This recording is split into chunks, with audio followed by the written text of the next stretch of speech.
Qu'est-ce que la douleur? Pourquoi la douleur? Comment perçoit-on la douleur?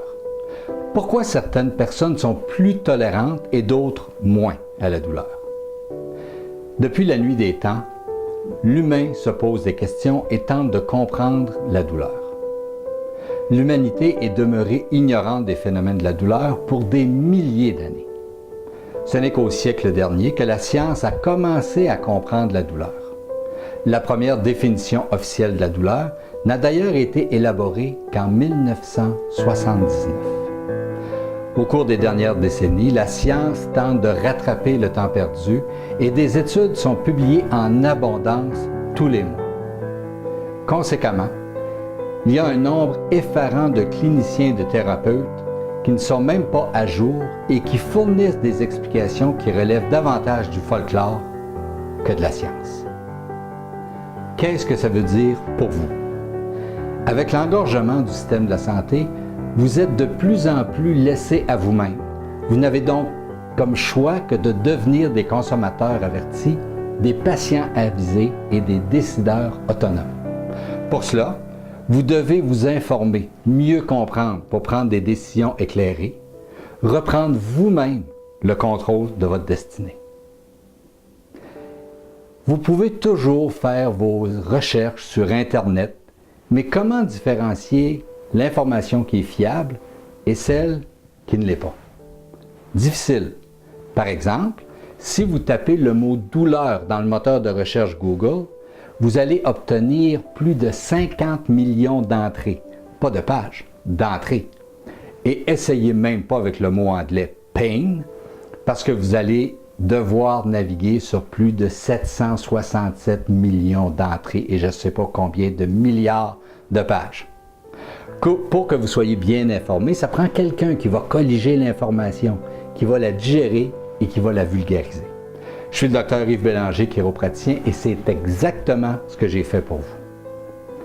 Maintenant, pourquoi j'ai écrit ce livre dans lequel, c'est-à-dire je démasque la douleur et qu'est-ce qu'il contient?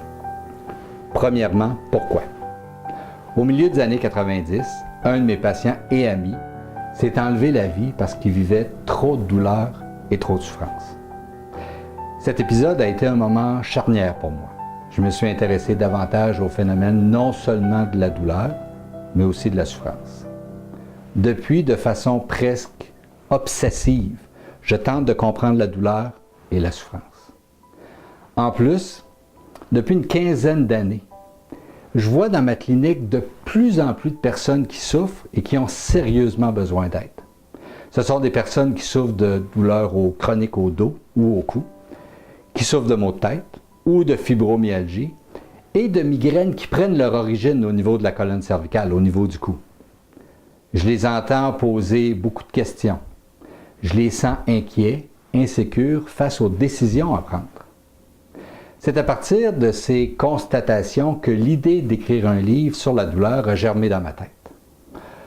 C'était en 2007-2008. À partir de cette époque, j'ai commencé à accumuler des informations, des études, des recherches, des articles, des livres. Je lisais, classais l'information, puis je me disais, à un moment donné.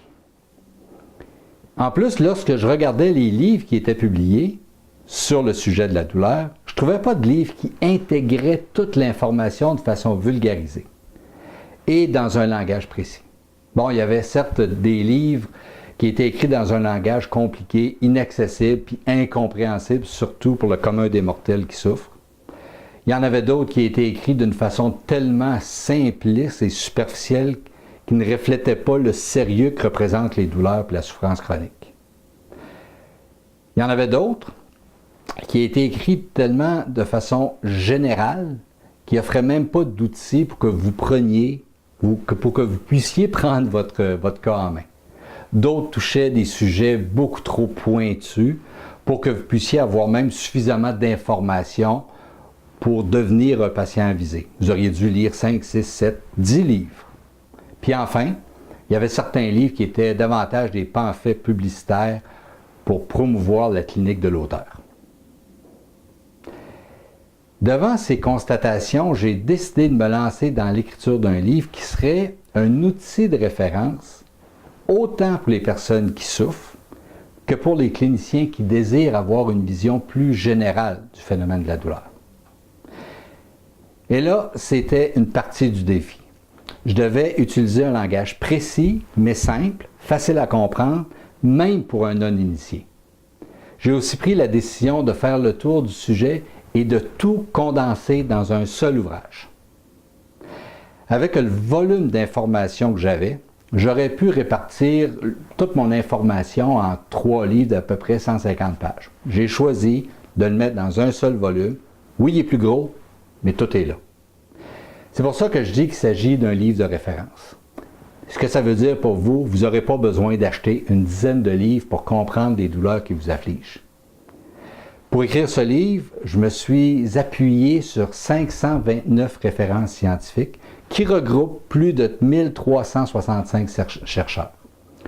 Voici un survol de ce que vous allez trouver dans le livre. À la première partie du livre, je fais le tour de la question sur la douleur. Par exemple, au premier chapitre, je révise la compréhension de la douleur dans l'histoire. Par exemple, saviez-vous qu'il y a plusieurs tribus d'hommes primitifs qui perçaient des trous dans le crâne de ceux qui souffraient pour que le mal puisse sortir? Aussi, à la Renaissance, il y a des mixtures, des mélanges qui étaient composés d'or, d'ivoire et même d'extraits d'unicornes. Ensuite, je vous explique en termes simples le trajet que prend le signal de la douleur pour se rendre au cerveau. Qu'en cours de route, il existe des interrupteurs, des switches, à l'entrée de la moelle épinière et de la colonne vertébrale qui peuvent bloquer ou moduler les signaux de la douleur. Un peu plus loin, aux alentours de la page 68, je vous décris les 5 phases de l'évolution de la souffrance. Vous allez peut-être même vous reconnaître. Au chapitre 4, je présente le concept de la concentricité des impacts de la douleur, dans lequel vous allez découvrir les ramifications de la douleur dans tous les aspects de votre vie. Votre corps, votre famille, vos relations, votre travail, puis évidemment sur vos finances. Dans la seconde partie du livre, je vous présente le modèle idiopathique de la douleur.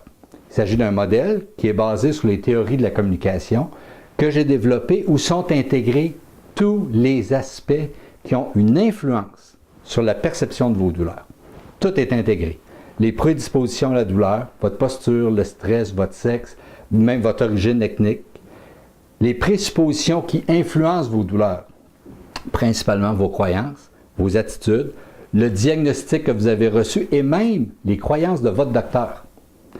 Tout le phénomène de la perception de la douleur et les facteurs qui font qu'une douleur devient chronique, en passant par les expressions collatérales de la douleur, c'est-à-dire l'inflammation, les compensations musculaires, etc. Et ensuite, je parle de l'expérience de la douleur. Comment on vit cette expérience douloureuse, comment on l'interprète et les comportements que nous adoptons selon la phase d'évolution de la douleur où vous êtes rendu. Dans la troisième partie du livre, je vous présente la chiropratique comme vous ne l'avez probablement jamais compris. Il y a beaucoup de folklore et d'ignorance par rapport à cette profession. J'ai donc pris le temps de vous présenter les faits sur lesquels repose la profession chiropratique. Après cette lecture, je vous garantis que vous aurez un regard très différent sur la chiropratique et surtout, vous comprendrez comment vos douleurs et vos souffrances pourraient être atténuées et même éliminées par des manipulations vertébrales. Je vous présente après une technologie de pointe relativement nouvelle qui a été développée exclusivement pour les personnes qui souffrent de dégénérescence discale, qui est la cause numéro 1 des douleurs au dos en passant. Lorsque vous allez comprendre comment fonctionne cet appareil de décompression neurovertébrale, vous ressentirez enfin de l'espoir si vous souffrez de maux de dos chroniques. Et dans la dernière partie, je fais le tour des 3 conditions qui font souffrir une très grande majorité de la population. Les maux de dos, les maux de tête, puis la fibromyalgie. Après la lecture du livre, je peux vous assurer, sans trop de risque de me tromper, que vous serez un consommateur averti, vous serez en mesure de prendre des décisions de façon plus autonome relativement à vos douleurs, et lorsque vous consulterez, vous serez un patient avisé. Pour atteindre ce niveau de compréhension et de contrôle sur vos douleurs, vous n'aurez pas besoin de lire 10 livres. Ma prétention, c'est qu'un seul suffira, la douleur démasquée. Si vous souffrez de douleurs d'origine vertébrale chronique, comme des maux de dos, des maux de tête ou la fibromyalgie, ou si vous désirez tout simplement en connaître davantage sur le phénomène douloureux, je vous invite à vous procurer mon livre. Le prix du livre sera de 34,99 $, mais dans la période de lancement, c'est-à-dire une semaine suivant sa sortie, je me suis organisé pour que vous puissiez obtenir le livre à 17,99 $ au lieu de 34,99 $, c'est-à-dire que c'est une économie de 17 $. Le livre est actuellement dans sa phase finale de préparation. Il va partir pour l'impression très bientôt. Je n'ai pas de date précise de sortie. C'est une question d'à peu près quelques semaines. Si vous désirez vous procurer le livre et profiter du prix spécial de lancement, laissez-moi votre adresse courriel et je vous aviserai aussitôt qu'il sera disponible et vous pourrez économiser 17 $ sur le prix régulier du livre. Sur ce, merci de votre écoute. Bonne lecture et j'attends de recevoir vos commentaires après la lecture du livre. Au revoir.